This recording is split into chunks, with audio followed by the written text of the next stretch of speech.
This video is an introduction to the first major part of the course, the first belt, the yellow belt in the system we have here. So the first part of the course is getting really in touch with your strengths and values. So you know the expression, know thyself. This is ancient wisdom, as important now as it ever was, and vital in terms of purpose.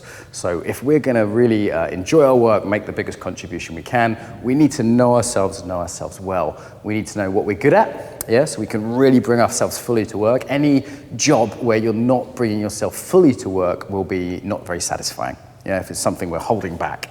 You have these kind of bring your friends to work, you know, bring your daughter to work day, these kind of things, bring your pet to work, whatever. This is bring yourself to work, you know. Also our values. So it's not enough to be good at something, we also need to care about it.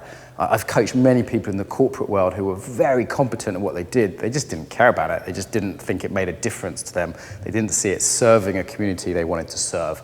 So we need to also be in touch with our values, like in terms of the kind of work we want to do, who we want to be working with. So these are the first major elements of the course, and we're going to be looking at this from many different perspectives and different angles, through the body, through different exercises, through meditations, all kinds of things. So this is about how we work as well as the work we do, right? Actually, in some ways, how matters, if anything, more than exactly what we do. Sometimes I hear people a bit stuck, and I'm not sure if I should do this or that. It's like, okay, but how are you going to do it?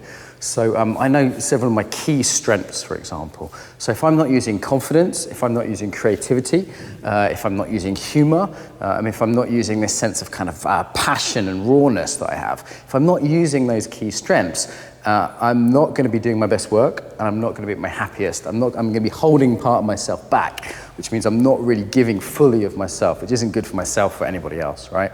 So there's a concrete example.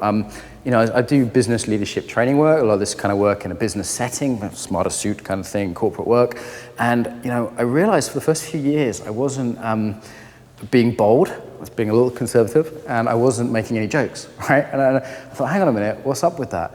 And I thought, these are key parts of my personality. These are key strengths that I have. So I started doing that. And, you know, within the limits of that world, there's certain jokes you don't make. And, you know, yes, I'm brave, bold with it now, but I'm not foolhardy.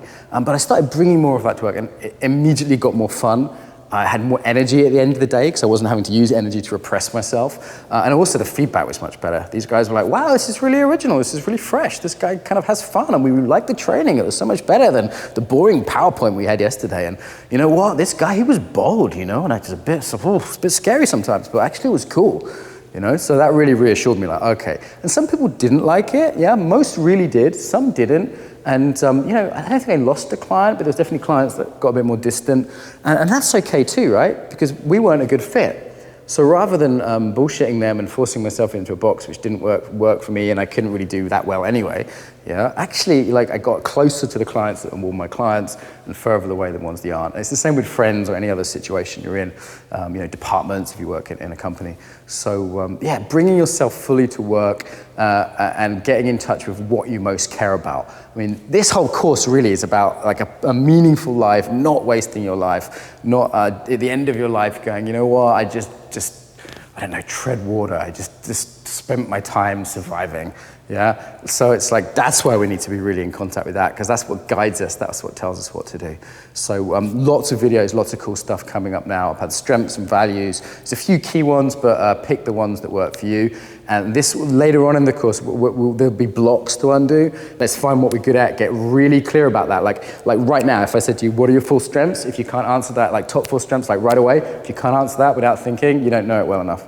Yeah, can you clarify it? Like, is it boldness? Is it confidence? Is it fierceness? Like, can you get even more clear on what that is? The same with values. Like, values are competitive. So yeah, we all value kindness. We all value learning, for example. You know, but there's a way in which yeah, I try and combine all my values. But how do I spend my time and money? Yeah, how do I spend my time and money?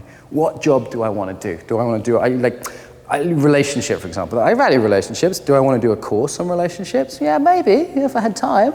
But do I want to do a course on finding life purpose? Much more, much more. Do I want to do a course on, you know, this? Yes, that's why I'm here, right? So, yeah, there's a way in which we do need to be really clear on values as well as strengths. So, rambling introduction, and dive in, use what's useful. Let's get to know ourselves. Most of you have probably done some work on yourself already, but you can still get to know yourself clearer, deeper, better.